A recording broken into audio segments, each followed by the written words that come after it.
Whether you're a full-time student at Hawking, or you're someone like myself going through the transition to higher education at the moment, I'm sure you know the existential dread that comes with graduating high school. What's next? Do I really have to pick a career to study my entire life? Is college even worth it anymore? My proposition: between high school and either attending college or joining the workforce, every able-bodied young adult should be required to spend the length of a school year as a form of community service. When you hear community service, your eyes may start to squint.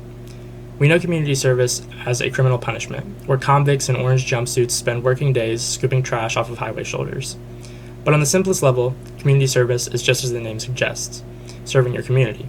This can look like laying down pavement for new roadways, but it could also look like being a professor's aide, helping to run a food bank, or political canvassing. For too long, we have been told that the only places with superb infrastructure can be our biggest cities built on exploited immigrant labor, or places like the United Arab Emirates, built on genuine slave labor. With my proposed subsidized program, we as a country can weaken class division, prevent career burnout, and make for a stronger, safer, more proud American infrastructure network. This brings me to Chapter 1, All for One and One for All. If we are to propose a nationalized mandatory program for the entire country, there should be an evident reason for why it would and how we could make it benefit the country.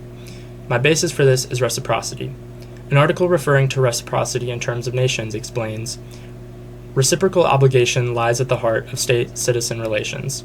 Recognizing the importance of reciprocity in this relationship matters for what the state does and how it does it. I profoundly agree with this statement, which is why I believe that the program should be subsidized for the funds required to house and feed participants. This knocks out two issues of reciprocity, one being that everyone is able to contribute. If everyone is benefited, everyone should contribute regardless of wealth. In addition, you are serving your country either by building infrastructure or creating other jobs, and so your country should and would be serving you and your financial needs. Expanding on the wealth aspect, my previous speech spoke on the ever-increasing divide between socioeconomic classes, which my program will sufficiently address. By subsidizing the program, students from all walks of life are being put into the same environment with the same average conditions, even if one didn't have housing before this and the other is a billionaire's child. This averaging effect benefits both polarized sides of the wealth system, as the children from lower income families are introduced to opportunities they could not otherwise afford, and children from higher income families are finally stepping out of their tailored bubble into the reality of everyday life. For both of these types of students, their eyes are opened during the transitions to adulthood in a way that our schools, segregated based on wealth, could not provide. In the America we live in, you actually don't have to be wealthy to live in a bubble. This also goes back to my previous speech, to the topic of toxic individualism. For children and young adults especially, it can be difficult to see outside of you and your circle's well-being. Getting through school feels like racking up your own accomplishments and the quest for personal success, and the incentive to better your community or country is left out completely. My program fills this gap and opens students' eyes in another way, showing them how many lives they can change by being an upstanding citizen and working to greater their nation. Likewise, students who are feeling lost and without purpose are placed into a program that works towards something for everyone, allowing them to have a sense of purpose and feeling like a piece in a bigger picture. And so, we've come to find a lot of ways that society on a larger scale could benefit from my program. But what could it do for the individuals actually enrolled? What social experiences and career choices could they find along the way? This brings me to Chapter 2, Find Yourself Before You Burn Out. The only thing that makes you an adult is the number 18 in a social construct. At this age, you're still young and neither your body or brain are fully developed. Yet this is the age in which we are all pressured to pick exactly the career we have to stick with until we retire. It's unfair, and it causes a lot of mental distress that I am sure you can back me up on. The transition from high school to college is a perfect wedge to place my proposed program between, and it ensures that no legal adult who was waking up in a guardian's house just months ago will be backed into a career corner, as the activity you choose gives a real sense of responsibility, but it doesn't determine your lifelong field of study, and rather lets you branch out. Even if you believe you have yourself figured out, I would urge you under this program to go get a taste of whatever it is you want to pursue, and see what it's really like before you commit. If you're thinking of getting into law, go spend your year helping out as an intern for a law firm. If you find it's too much reading and writing, you can avoid spending years and tens of thousands of dollars on a career you wouldn't have ended up even enjoying. No one wants to be that person in their 40s who hates their job and constantly daydreams about the other careers they could have picked if they just had time and exposure. And time and exposure is exactly what this program facilitates. Another phenomenon occurs around the time you reach adulthood. You have a new sense of freedom, you're on your own now, and you want to get out in the real world to make something of yourself. You want to build your identity, and my program does just that. Working to preserve a national park or helping to run organized vaccination events are activities of real experience, and have opportunities that will solidify your sense of self far more than passing AP tests or choosing from a set of pre-approved majors. The path you take will also teach you skills that can't be taught in a classroom, feelings like leadership and empathy, and will show you a world beyond anything you've ever seen. Getting out of your physical and mental comfort zone is something that all young adults unquestionably must go through, and my proposed policy only institutionally mandates it in a way that also makes it a memorable social experience. At this point, we've thoroughly discussed the societal and individual benefits of my program. Now the question is, where have we seen instances of similar ideas being implemented, and what argument can we make that this is more than just an enjoyable idea and actually something that our country desperately needs? Allow me to explain and contextualize. Social programs similar to mine are actually not unheard of in our country. During the Great Depression, our longest-serving president, Franklin Delano Roosevelt, kickstarted a wider social program by the name of the New Deal, with the hopes of getting America out of the Depression. While the question of whether the New Deal accomplished this goal is debated, there were two sub-programs implemented that are very reminiscent of my proposition. That being the Civilian Conservation Corps, or the CCC, and the Works Progress Administration, the WPA. The CCC employed lost young adults I spoke of with the purpose of keeping America's diverse natural beauty safe and accessible.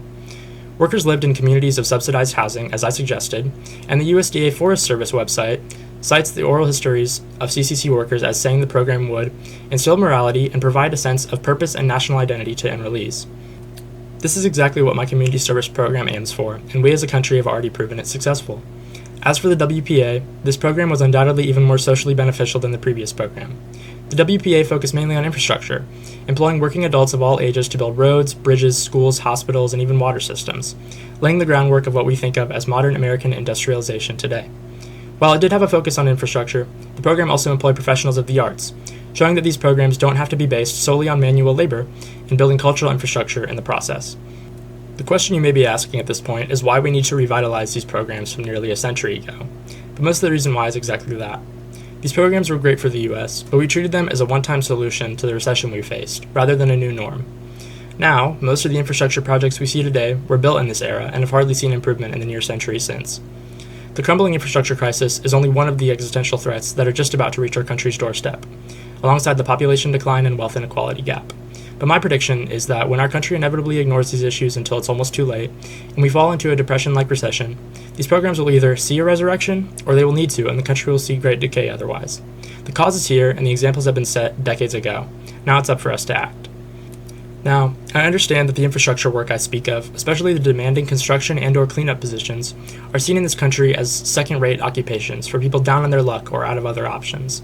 But this is just a socially constructed misconception that my program seeks to dispel. I frankly find it embarrassing to my national pride to admit that our country's greatest physical work was built on the backbone of the most exploited and mistreated Americans. Not only would my community service program break the stereotype of physical labor being a poor man's job, but it would allow the generation entering what we consider the real world to say that they themselves built the future of their country, and that they built it well and with tailored, modernized intent. No longer will community service be seen as a criminal punishment or the last option, but as a universal rite of passage that solidifies you as a functioning member of society, doing their individual duty to serve the nation as a whole. Working for a greater cause is exactly what young Americans lack under our current system, and if we as a nation can fill this gap in a way that improves our country for the communities inheriting it, while also breaking class norms, we would never look back. To conclude, I know that this proposition at first may have seemed like a radical idea that only a dictator could propose. At least I know that I felt this way. But I hope that I proved to you with historic examples and big ideas how much we can all benefit from a program such as this, and I hope that I've succeeded in reframing community service as a civic duty and a life-shaping social experience on par with college. What I'm advocating for is not a dreaded period of state-enforced manual labor, but a break in a young adult's life that gives them time to find themselves out, to get a taste of what making a difference feels like, and to gain a sense of community and identity before they're sent off to benefit society in other ways. Under the system we live in now, the transition to adulthood is an uncertain and panic-inducing process. My program replaces this with determination and purpose. I've said here before that your ideas may look different than mine. With that said, never let that or any other force stop you from dreaming big for the future, because you and I make up that future, and change to this degree begins with awareness and defying what is believed to be possible. Thank you.